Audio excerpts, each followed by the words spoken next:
માતૃશક્તિ આશીર્વાદ યાત્રાનું સ્વેજલ વ્યાસ દ્વારા બીજી વાર સફળતાપૂર્વક આયોજન કરવામાં આવ્યું હતું, જેમાં ગત રવિવારે સ્વેજલ વ્યાસ દ્વારા વોર્ડ નંબર 8ની તમામ મહિલાઓને નિઃશુલ્ક પવિત્ર તીર્થધામના દર્શન કરાવવામાં આવ્યા.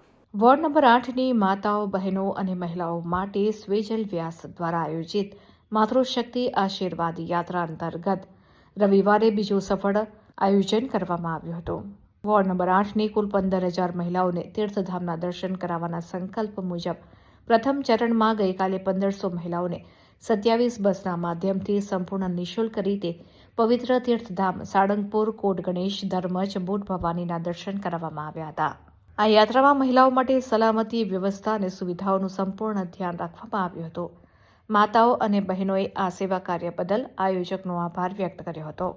માતૃશક્તિના આશીર્વાદ સાથે લેવાયેલો આ સંકલ્પ માત્ર વચન પૂરતો નહીં, પરંતુ કાર્યક્રમ સાકાર થતો જઈ રહ્યો છે, જે વોર્ડ નંબર 8માં સેવા અને વિશ્વાસનું ઉદાહરણ બની રહ્યો છે. તમામ માતાઓને, બહેનોને અમે સાળંગપુર લઈને આવ્યા છે, કોટ ગણેશ લઈને આવ્યા છે અને સર્વ માતા બહેનો આશીર્વાદ આપે અને આશીર્વાદ લે ભગવાનના એ ઉદ્દેશ સાથે સંપૂર્ણ આયોજન છે. નિઃશુલ્ક છે. વોર્ડ નંબર 8ના જ ફક્ત મહિલાઓ છે અને એમની આજે સૌથી વધારે મોટા સંઘ સાથે અમે લોકો અહીંયા પહોંચ્યા છે અને ભગવાનને પ્રાર્થના કરીશું કે આવી જ રીતે મારા વોર્ડ નંબર 8ની તમામ મહિલા જેમના પણ દર્શન કરવાના બાકી છે એમને પણ વહેલી તકે અમે અહીંયા ભગવાનના ધામ પર લાવીએ, યાત્રાના ધામ પર લાવીએ અને સર્વ માતાઓના આશીર્વાદ અમને મળે એવી આશા અને અપેક્ષા સાથે હું સ્વેજલ વ્યાસ અને મારી સંપૂર્ણ ટીમ દ્વારા આ સુંદર આયોજન કર્યું છે. બસમાં જ લાવવાનું, બસમાં જ લઈ જવાના, જમવા ભોજનની સંપૂર્ણ વ્યવસ્થા સાથે નિઃશુલ્ક આખું આયોજન છે.